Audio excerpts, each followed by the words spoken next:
1, 2, 3, let's go. Wednesday afternoon, hoping you will tune into our show. Just looking at this, I know there are people, and it's not funny in a sense, who even at a funeral, something will be said about the person who's passed on, and it would just make somebody, it would tickle them. And of course, there can't be many more inappropriate places to laugh, except, let's face it, nowadays, many people who oversee or who run a funeral, the service, will say, you know, we don't want to be, the person who's died didn't want to be miserable. We want you all to be happy. We're celebrating their life. So in that sense, I suppose it's almost justified if you do find something funny. But have you ever been in a situation where you thought, oh, I'll have to go out the room or something because I can't stop laughing, and it's actually quite rude? I was reading one example just to say, and it was a funeral, where one of the family, a lady in the family, I don't know whether she was asked to or whether she volunteered, but to sing the favourite song, I forget what the song was, of the person who died. And it makes me laugh now, but I think it was video, and I saw this a little while ago. And when she started to sing, and I mean this with all due respect to the lady, it sounded like she was sort of a strangled hyena or something. I can only put it that way. She could not, that's not the best description, but she could not hold a note. I mean, and she was really sincere. And as I say, it's making me laugh now because you see people from the there are a couple of videos filming the audience, the mourners, and obviously what was going on with the service. And it was filming this lady, and you could just catch some people daring not to look at the partner or whoever they were with, because you know that feeling, if your eyes catch someone else and you know everyone's finding it hilarious, you can't control it. So I just remember that some people were clearly trying to make out they were in tears for the person who died, and actually they were trying to stifle this inability to stop laughing. So that it's an amusing one to watch, but I'm not being disrespectful. I don't mean to be to the lady singing. She was very sincere, and yes, you know, I'm sure the person who died would have been grateful. But have you ever been in that situation? I have loads of times on this show. We're supposed to be Yeah, we have had our moments, haven't we? We've had our moments, yeah. We're supposed to be serious. Yeah, well, sometimes it's good to be serious sometimes, but it is also good to laugh, and there are lots of things to laugh about, really, aren't there? One I would say, the one that I was going to say an example, and it wasn't so much where I was laughing, although I've laughed ever since. And I don't know whether I've ever mentioned this on here before, but I think it goes back about 10 years or something like that.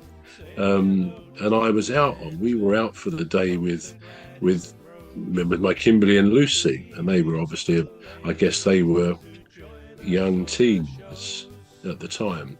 Anyway, we went to this kind of theme park somewhere, and we did all the usual things, and then Lucy said to me, she said, "Grandad, can you take me on one of the boats? There was a boating lake." And I said, "Yeah, of course I can." And of course, my other family members were all there, etc., etc. So we eventually got to the front of the line. There was quite a long line of people, and there was a young girl a young woman, shall I say, who had a stick holding the boats while some people got out and then people got in. So we got to the front, and then she I thought she looked a little bit. She didn't seem to be doing it properly. She was sitting on the side, and she was holding this boat with the 1, 2, 3, let's go. Wednesday afternoon, hoping you will tune into our show. It's hosted by Cuz. He'll introduce the gang who'll make the show go with a bang. With fun. She was holding this boat with the stick, and I thought, well, that's not going to work. But anyway, it seemed to be working for people. So Lucy carefully got in, and then I said, "You're sitting down, Lucy." And then I said, I'm coming in now, put my foot forward. And the next thing I knew, I was completely underwater. I didn't know how it happened. I was suddenly thinking, I'm completely underwater. And I sort of burst out so I could breathe. And I think we're running out of time here, but suffice to say, there's a whole line of people.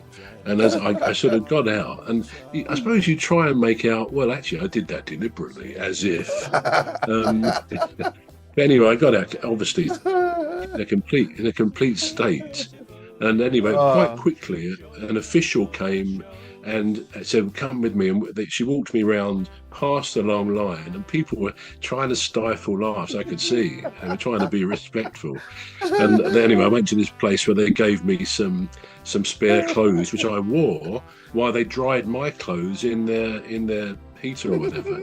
But I've never forgotten that, how walking past that line, everybody was just almost doubled up, but they were trying not to let me see that, as if I wouldn't.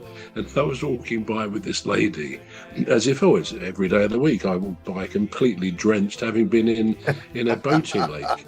But yeah, so that was one example. But of course, often afterwards, when I think about those people in the line, it doubles me up, because it was such. I mean, in their situation, I would have collapsed with laughter as well, to see someone getting into a boat and then disappearing under the water.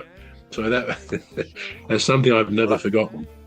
I'll have to share my experience next week. But let's just say I landed on my face, and it was in front of the girl that I was trying to impress. You did a face plant. Yeah, I know. I did. And the funny thing is, I wasn't even trying to. It wasn't like it was necessary. We're just walking. I think we were going to the cinema or something, or to a party. I can't remember. And there was a tree branch just hanging low. And I took one look at this tree branch, and I thought, I'm just gonna grab it, and anyway. Ended up on my face because I missed it. You dented your reputation there. Oh no, I did. And there were like loads of people there as well. Yeah, did a walk of shame afterwards. Anyway, this is all we got time for. Join us again next week for another interesting show on this podcast, Alien Spaceship. I've been Emmy Hikins, and he calls me Cuz. And I'm Trevor Gear, and he calls me bruv. Oh, he calls me Cuz, yeah. I call you Cuz. You were right the first time. This is what I'm saying. We never get it right on this show. Anyway, it's a goodbye from me. And it's goodbye from me. Oh dear, yeah. 1, 2, 3, let's go. Wednesday afternoon, hoping you will tune into our show. It's hosted by Cuz. He'll introduce the gang who'll make the show go with a bang.